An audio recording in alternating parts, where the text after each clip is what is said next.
My name is Katie Monroe. I'm 27 years old. And this is the story of how my mother tried to humiliate me in front of everyone I loved, only to have her ugliest secrets revealed by the very person she weaponized against me. Growing up in the suburbs of Columbus, Ohio, you'd think life would be peaceful, ordinary, warm porches, soccer moms, and dinner at 6 p.m. But I didn't get that kind of life. I was raised by a woman who insisted I call her by her first name, Diane. Not Mom. Not Mama. Just Diane. The word Mom makes me feel old, she used to say with a smirk, cigarette in hand.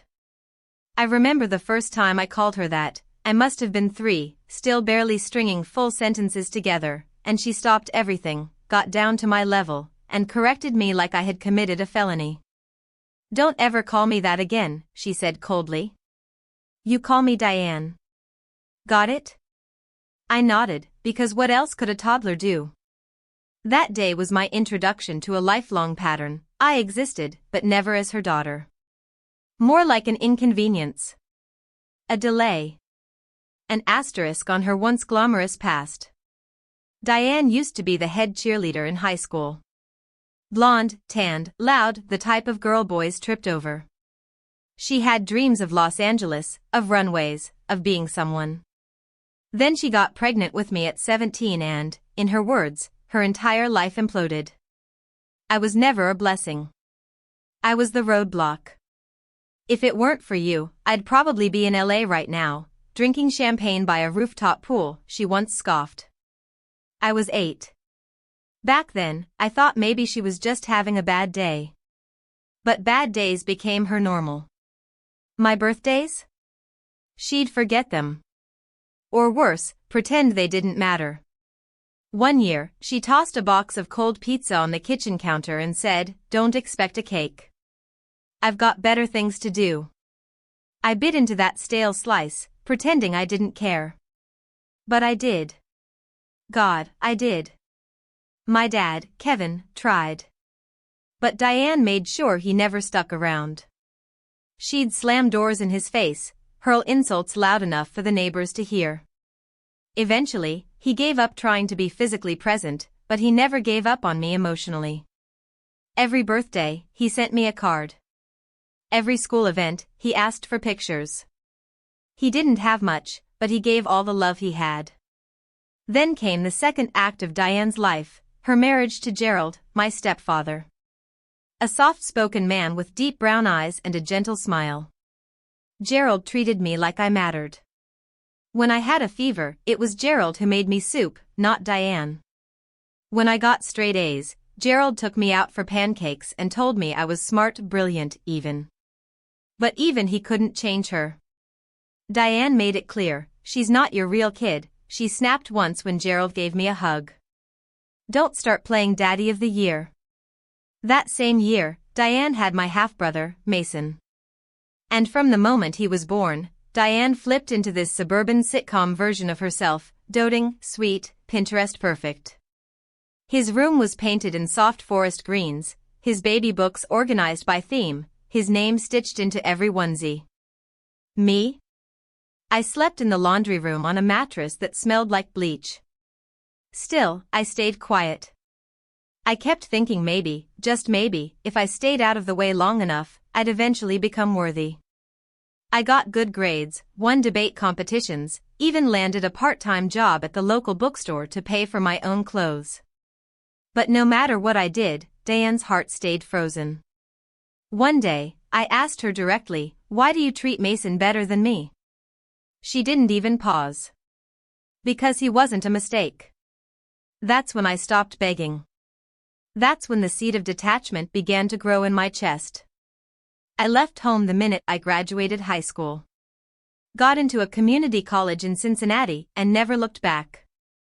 I worked part-time, rented a shoebox apartment, and learned how to keep myself warm when the heater failed. Life was hard, but at least I could finally breathe. And then I met Jamie.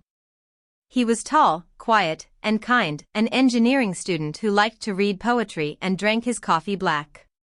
We met at the campus library. He said I had the eyes of a girl who carried storms but still smiled in the rain. I thought he was dramatic. But he meant it. He loved me for real. When I brought Jamie home for Thanksgiving, Diane barely acknowledged me. She was all over him. Laughing too loudly at his jokes, wearing a little too much perfume, asking him questions about his future plans. I tried to laugh it off, tried to be secure. But something inside me knew Diane wasn't interested in being my mother. She wanted to be my rival. We lasted 2 years. Jamie and I broke up, not because we stopped loving each other, but because life took us in different directions. He got a job in Seattle. I stayed back to care for my dad when he got sick. We promised to stay in touch, but you know how that goes. I eventually met someone new, Daniel. He wasn't flashy. But he was safe. Steady. The kind of man who learned your coffee order by heart and warmed up the car before you woke up on cold mornings. I fell for him slowly, the way waves claim a shoreline, soft, quiet, complete. We got married in a small, candlelit ceremony surrounded by friends. Diane came, dressed like she was attending a red carpet. She didn't congratulate me. She didn't even speak to Daniel. She just sat in the back and sipped wine, watching like an audience member at a play she didn't buy tickets for. A few months later, I got pregnant. Daniel cried when we saw the heartbeat. I did too. But Diane? Her response was, "Already?" That was fast. I should have known then. When Olivia, my younger half-sister who always saw the real Diane underneath the pearls and party dresses, offered to throw me a baby shower, I was overjoyed. I imagined warm sunlight, laughter, tiny cupcakes, and little baby shoes on gift tables. I imagined, for once, feeling surrounded by love. But I had no idea what Diane had planned.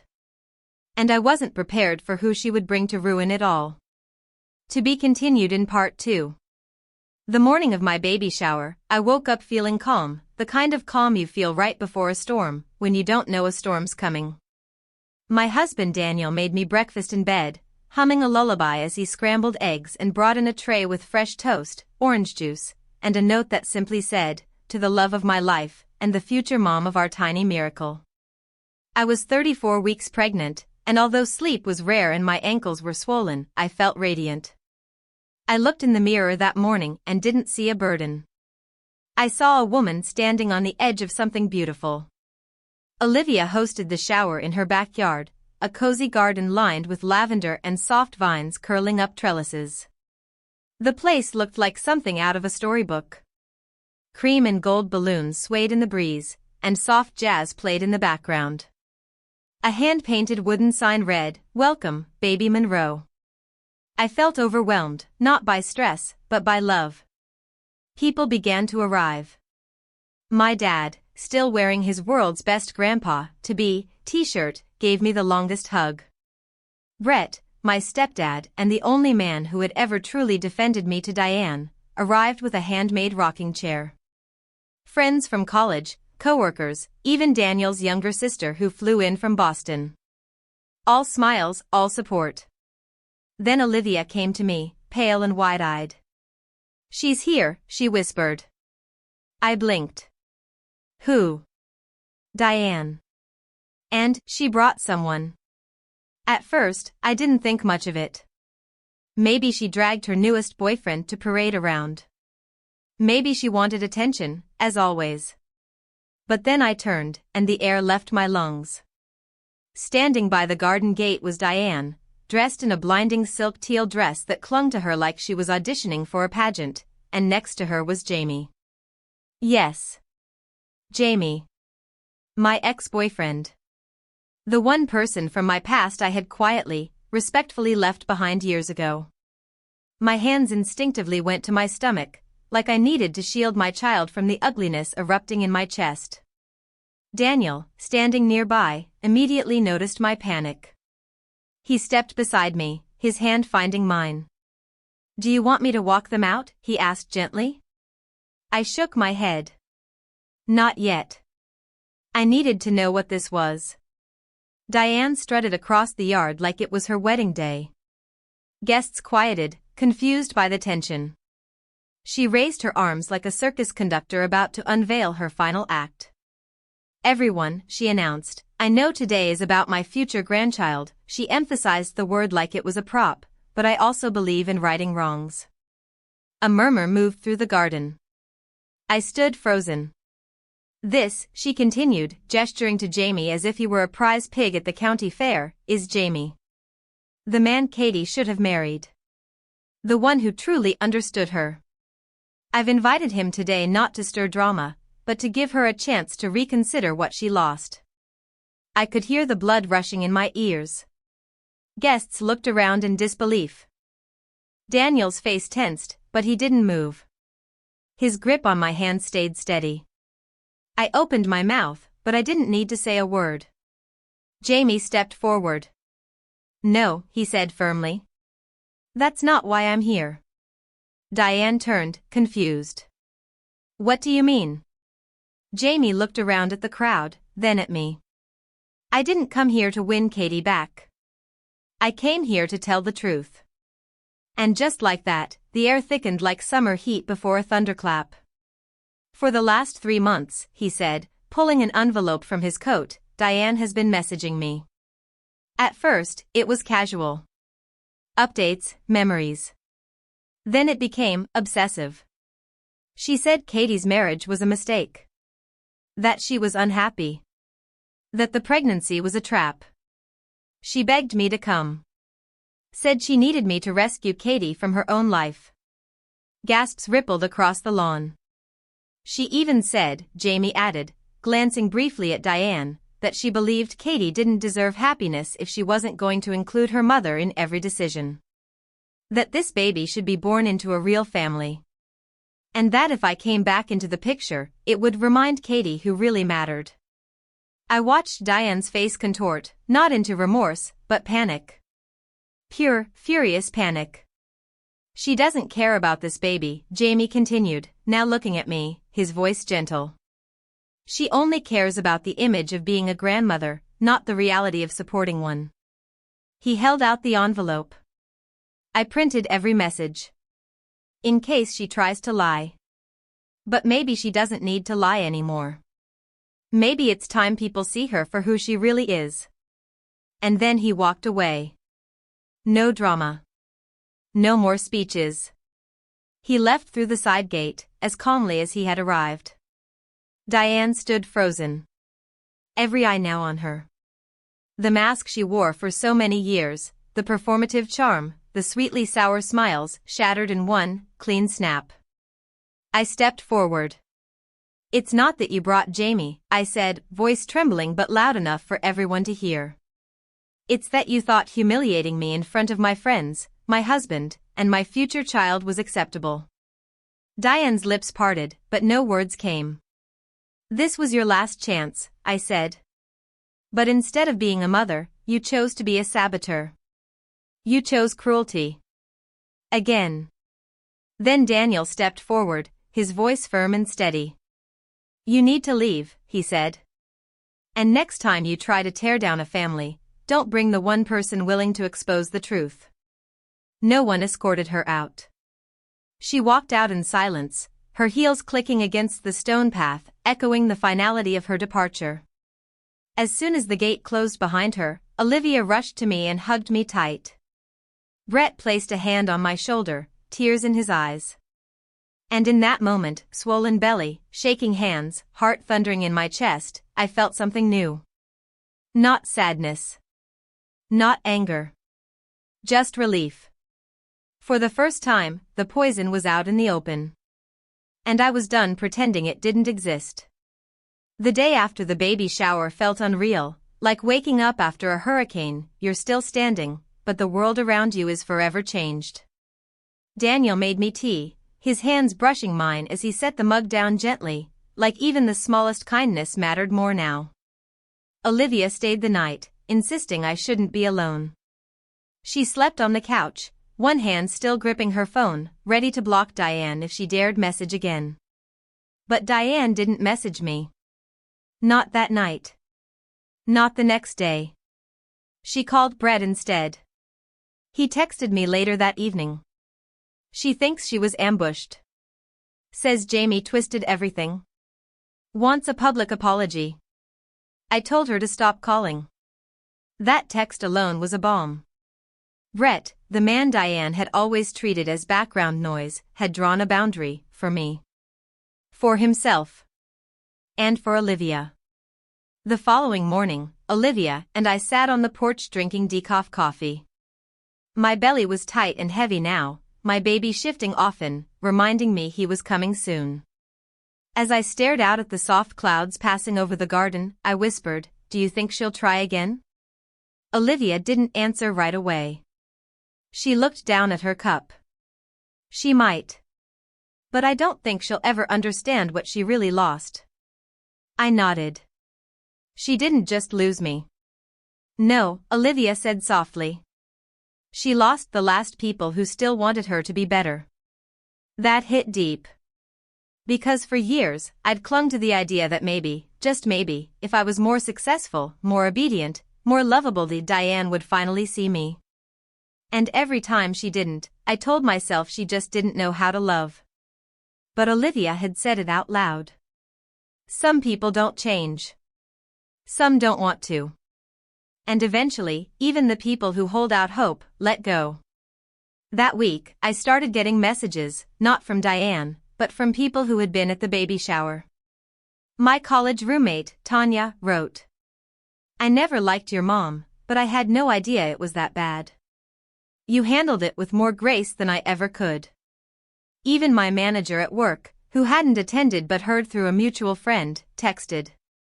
Your strength is something to be proud of. Don't let toxic family define your future. The message that broke me, though, came from Jamie. Just one sentence. You deserved better. I'm sorry I didn't realize it sooner. I didn't respond. There was nothing left to say. Daniel and I spent the next few weeks preparing for Mason's arrival. That was the name we had picked, Mason Ellis Monroe. A strong, kind name. I repainted the nursery walls myself, slow and methodical, despite Daniel begging me to sit down. Olivia hung glow-in-the-dark stars on the ceiling. Brett brought over an old cradle he had refinished by hand. And my dad, a sweet, steady, soft-spoken dad, showed up every Sunday with homemade soup and a new story from his childhood. We were building a family. A real one. One based not on image, but intention. Then one evening, Brett called. I think you should know what she said. I was sitting on the couch, ankles propped up, Daniel massaging my feet. I put the phone on speaker. She told me, Brett said slowly, that she doesn't regret what she did. That she was just trying to remind you that Olivia isn't the only daughter who deserves attention. My breath caught. She said, and I quote, Katie thinks she's better than Olivia just because she's having a baby first. Daniel let out a low breath through his nose. I said nothing. My heart thudded dully, not from shock anymore, but disappointment. Because even after everything, Diane still wasn't sorry. She wasn't hurt by what she did to me. She was angry I didn't roll over and thank her for it. Did you say anything? I finally asked. I told her I was moving out, Brett said. And I meant it. The line went quiet for a moment. She lost you, I whispered. She lost Olivia. And soon, she'll realize she lost the only people who ever tried to love her despite herself. Brett sighed. I think she already knows. But she'll never say it. 2 weeks later, I went into labor. It was a slow, grueling 18 hours. But Daniel never left my side. He held my hand through every contraction, wiped my forehead, whispered affirmations through gritted teeth and exhaustion. My dad was there, pacing in the hallway. Olivia sat in the corner, reading a baby book aloud between contractions just to distract me. And then, Mason was born. 7 pounds, 4 ounces. A head full of soft curls. Big eyes. My chin. Daniel's mouth. They placed him in my arms, and I couldn't speak. I just cried. "Hello, baby," I whispered, voice hoarse. "You are not a burden. You are the beginning." In that moment, everything I had lost didn't matter. Because everything I had now, this tiny life, this circle of unwavering support, was more than enough. 3 days later, we brought Mason home. Diane never called. Never texted. No flowers, no card, not even a passive-aggressive message disguised as concern. She had disappeared. And you know what? For once, that felt like a blessing. The first few weeks after Mason's birth were a blur of late-night feedings, lullabies sung with cracked voices, and a depth of exhaustion I didn't know the human body could survive. But there was something else, too, peace. Not perfect peace. But a steady kind that came from knowing no one could take this joy from me. Not anymore. Not Diane. Daniel was incredible. Every 3 a.m. cry, he was there. Every diaper change, every bottle warmed, every moment I felt like I was falling apart, he was the net. He didn't just love Mason. He honored me. He held space for the mother I was becoming, even as I doubted myself daily. "You're doing amazing," he whispered one night as Mason finally fell asleep on my chest. "I wish you could see yourself the way I see you." I cried. Because I had spent so many years being unseen, being invisible in my own home, that now, being seen so clearly was overwhelming. One rainy Tuesday afternoon, I got a call from Brett. "I filed the papers," he said simply. "I'm leaving her." I didn't know what to say at first. Part of me still couldn't believe Diane had lost him, the only person who had loved her despite the mess, despite the arrogance. But another part of me understood. "What finally made you do it?" I asked. His voice cracked. "She said Mason was nothing but a publicity problem." My stomach turned. "I'm sorry," I whispered. "You didn't deserve that." He sighed. "None of us did. But I think it took Mason being born for me to realize, I don't want my future grandkids growing up near someone who confuses control with love." That sentence stuck with me. Because that's what Diane always wanted. Control. Not connection. Not closeness. She didn't care about who I was, only how I made her look. And now, with the illusion shattered, she had nothing left.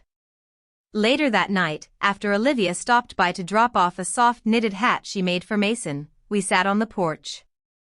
The rain had stopped, but the ground still smelled of earth and leaves. She rocked Mason slowly in her arms. "I haven't spoken to her since the shower," she said quietly. "I know. I wanted to believe she'd call. That she'd apologize. But I think we both know she won't." I nodded. "It's not your fault." Olivia blinked back tears. "I know. But it still hurts. You want your mom to fight for you. To show up. And when she doesn't, again and again, you start to wonder if something's wrong with you." I reached out, held her free hand. "There's nothing wrong with you. Or me. There's only something wrong with her." We sat like that for a while. No words. Just the soft hum of crickets and the rhythmic breath of a sleeping baby. A week later, I got the voicemail. It was Diane. Her voice was hoarse. Strained. "Katie. I didn't think it would go this far. But if it's better for you that I stay out of it, I'll disappear. I'm not asking for forgiveness. But I'm not apologizing either." I listened to it once. Then again. Then I saved it, not out of sentimentality, but as a reminder. A reminder that not every mother is capable of love. And not every daughter needs to suffer waiting for it. 3 days later, Olivia got the same message. Word for word. Brett told me Diane had moved in with a friend across town. That she was telling people I had staged the baby shower ambush to humiliate her. That Jamie's confession was coached. That Olivia and Brett had been manipulated by my new husband. She wasn't grieving. She was rewriting the story. Classic Diane. But this time, no one believed her. And no one cared. Not even her. For once, her lies couldn't protect her. Because the people she used to decorate her life, Brett, Olivia, me, we had all walked away. And in that silence, the truth finally echoed louder than any excuse. By the time Mason was 2 months old, something had shifted inside me. It wasn't just motherhood, though that was a tidal wave all on its own. It was something deeper. The kind of shift that happens when you finally stop clinging to the people who hurt you and start anchoring yourself to the ones who never left. I didn't think much about Diane anymore. Not in the way I used to, anyway. There was no more daydreaming about her coming to her senses, about a long overdue apology or one of those tearful mother-daughter reconciliations you see in movies. I had deleted that fantasy the same way I deleted her last message. Unopened. Unread. Unworthy. What replaced the longing was something entirely new, presence. I was present, for Mason, for Daniel, for the quiet joy of a warm bottle at 2 a.m., for the weight of my son's tiny hand wrapping around my finger. I didn't miss the echo of Diane's disapproval. I didn't miss her hovering over my milestones with her usual commentary, "You could have done better," or "Is that really something to be proud of?" No. I didn't miss her at all. But that doesn't mean the world stopped trying to make me. One morning, while pushing Mason's stroller through the park, I ran into Mrs. Halverson, an old neighbor of Diane's. Her mouth curved into a familiar, insincere smile. "Oh, Katie. I heard you had a baby, how wonderful. I saw your mother at the grocery store last week. She says she's heartbroken she hasn't met her grandson." I froze, then smiled politely. She made her choice. Mrs. Halverson blinked, clearly uncomfortable with my calm refusal to play along. "Well, I'm sure she meant well. It's just, people make mistakes." I nodded. Yes. And sometimes they live with the consequences. She didn't reply after that. Just gave an awkward laugh and walked away, muttering something about strong-willed daughters. But I wasn't offended. I was free. I didn't owe Diane a redemption arc just because we shared DNA. I owed my son a mother who was emotionally present, and that meant keeping emotional poison far from our door, no matter how nicely it dressed itself in regret. A few weeks later, Daniel and I hosted Mason's naming ceremony in our backyard.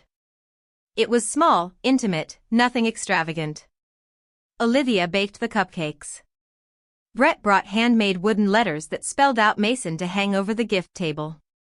My dad, sweet, dependable dad, read a short blessing he wrote himself. He choked up halfway through. To my grandson, he said, voice trembling, "May you always know your worth, even when the world tries to question it. And may you never have to earn love. It will always be yours." There wasn't a dry eye in the yard. I glanced over at Daniel, who stood holding Mason, beaming like the sun itself. Olivia snapped photos, her laughter genuine, healing. Brett held my dad's shoulder, a silent gesture of solidarity. And in that moment, surrounded by people who chose me, not out of obligation but love, I realized something. This was my family. Whole. Strong. Intact. Even without the woman who birthed me. Then, something unexpected happened. A letter arrived. No return address. But I knew the handwriting instantly. Diane. Inside was a single page. Handwritten. Short. Katie. I've lost everything. Brett. Olivia. You. I never thought I'd be the kind of woman who ends up alone. But I guess I always was. I just didn't realize it until there was no one left to perform for. I won't ask to be part of your life. I don't deserve it. But if you ever decide you want your son to know where you came from, good and bad, I'm here. I'm not a good mother. But I never stopped being yours. Diane. I read it 3 times. Not searching for meaning, just waiting to feel something. But there was no anger. No sorrow. No vindication. Just stillness. I folded the letter and placed it in a drawer. Not out of sentimentality, but because Mason might ask one day. And I'll need something to show him, not as evidence of pain, but as proof of survival. The next morning, as sunlight poured through the nursery window, I sat beside Mason's crib, watching him sleep. His little chest rose and fell with soft breaths. His lips twitched into half-smiles, chasing dreams I'd never know. I reached down, touched his hand. I promise you, I whispered, I'll never make you beg for my love. And I meant it. When I was a child, I used to dream of escaping. I didn't know where I'd go, just that I wanted to be somewhere I didn't feel like I was holding my breath all the time. I thought adulthood would feel like that escape. I was wrong. It wasn't getting older that set me free. It was becoming a mother. Mason changed everything, not because he filled some hole inside me, but because he made me realize I was worthy of the love I was ready to give him. And I wasn't going to waste another second offering it to people who never wanted it from me in the first place. One morning, I found myself flipping through an old photo album.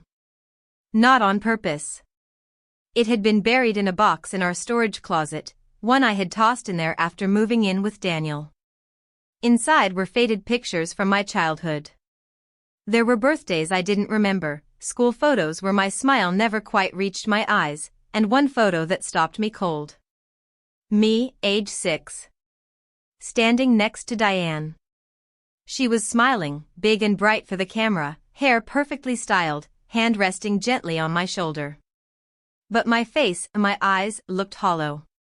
Distant. Like I already knew what kind of love I wasn't going to get. I closed the album and shoved it back in the box. That version of me? She still lived somewhere inside. But she no longer called the shots. Later that day, Olivia dropped by with her boyfriend. He brought muffins and immediately asked to hold Mason, who squealed with glee at his silly faces. "You're really glowing," Olivia said, watching me. I looked down at the baby in my arms, then up at her. "I think I'm just content. Maybe for the first time." She hesitated. "You think you'll ever talk to her again?" I didn't need to ask who she meant. "I don't know," I said honestly. "Maybe. Maybe not. Do you want to?" That question hung in the air. I had asked myself that in quiet moments. The truth was, there was a part of me, a tiny, ache-filled part, that still wanted a mother. But I didn't want Diane. I wanted the idea of a mother, someone gentle, someone steady, someone who loved me without competition or cruelty. And Diane had proven, over and over again, that she could not be that person. "I think I've finally accepted that she's not capable of giving what I need," I said. "And that's not my fault." Olivia nodded, but her eyes were glassy. It took me a while to realize that, too. She stayed for dinner. Brett joined us, bringing Mason a set of handcrafted wooden stacking toys. My dad showed up later with a box of fruit and a silly grin. It turned into a family night, loud, messy, beautiful. We didn't talk about Diane. We didn't need to. Her absence had stopped being a wound. It had become a doorway. One I had walked through, closing it quietly behind me. About a week later, I received another letter. Same handwriting. Different tone. "Katie. I heard from someone that Mason turned 3 months. I wasn't there. I know why. I've started therapy. I know you probably don't believe me, and that's fine. I just wanted to say it. I don't expect a response. But I wanted you to know that not a day goes by where I don't replay what happened at your baby shower, and everything before that. I was cruel. I blamed you for my life when you were never the cause. You were the only good part of it. I'm sorry." I folded the letter and set it aside. There was something different about this one. Less performative. More raw. But I didn't respond. Not yet. Because forgiveness isn't a performance either. It's a decision. One that takes time. And it's not always about the person who hurt you. Sometimes it's about you. That night, Daniel and I stood at Mason's crib, watching him sleep. The room was dim, the hum of the baby monitor soft in the background. Daniel reached for my hand. "You okay?" "Yeah," I said. "Just thinking." He waited. "I got another letter." "From her." He didn't push. Just squeezed my hand gently. "You want to talk about it?" "Maybe later. Right now, I just want to be here. With you. With him." We stayed like that for a long while, two adults who had chosen each other, standing guard over a child we'd chosen to raise in a home filled with warmth. Not perfection. But truth. And love. Mason turned 1 on a breezy spring afternoon. We held his birthday party in the same garden where my baby shower had taken place, the very garden Diane tried to turn into a theater for her humiliation. But this time, there was no drama. No unexpected guests. No staged interruptions. Just family. The real kind. Olivia decorated the yard with soft pastels and tiny paper butterflies. Brett manned the grill, humming off-key. My dad brought his old camcorder, ancient, scratched, and perfect, and filmed every giggle Mason let out as he toddled between our feet. Daniel held our son like he was holding the entire world. And me? I smiled until my face hurt. This was the life I never dared imagine as a child. A life without fear. Without conditions. Without needing to audition for love. At one point, as the sun dipped low and Mason smashed cake between his fingers, I stepped aside and watched it all from a distance. Laughter, music, warmth. Olivia caught my eye and waved, then mouthed, "We made it." And we had. We made it through the storm. Without her. Diane never came back. Not physically. Not emotionally. After the second letter, she stayed quiet. No more messages. No phone calls. No ambushes. From what Brett told me months later, she was still in therapy. Still trying to reconcile the image she built for herself with the reality she couldn't control. I don't know if she ever healed. I hope she did.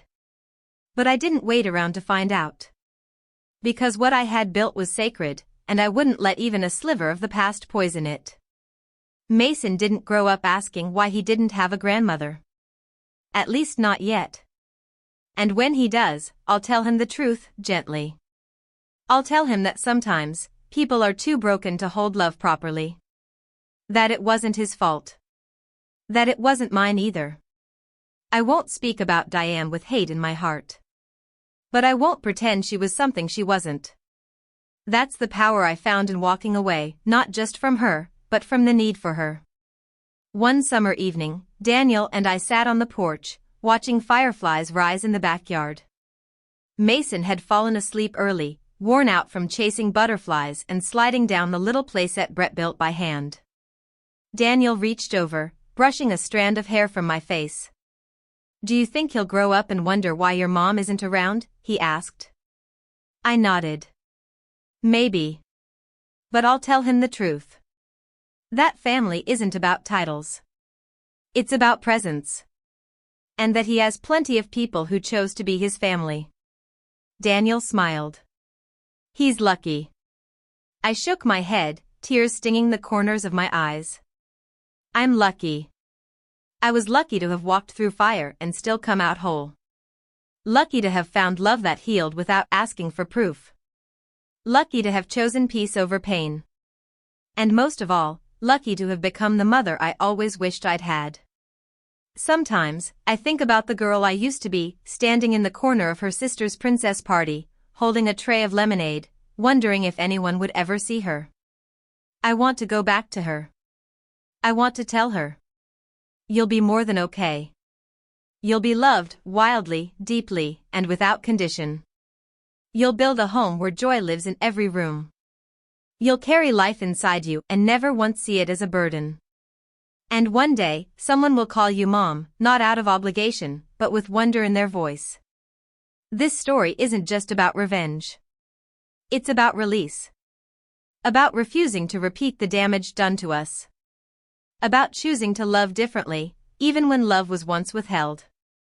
Diane thought she could control me with silence, with shame, with her twisted view of what motherhood should be. But what she didn't know, what she never understood, was that the moment I stopped begging for her love, I made room for my own. And that's the kind of love that never runs out. That's the kind of love that builds generations. That's the kind of love that will raise Mason. Some wounds don't leave scars on the skin, they live in our voices, in the stories we avoid, in the fear of becoming what hurt us. But Katie's story is proof that healing isn't always loud. Sometimes, it's just the quiet act of choosing a better way, one diaper change, one kind word, one bedtime story at a time. If this story moved you, share your thoughts in the comments. Have you ever had to walk away from someone to find your peace? Don't forget to subscribe to Revenge Echoes, where stories speak louder than revenge and sometimes louder than pain.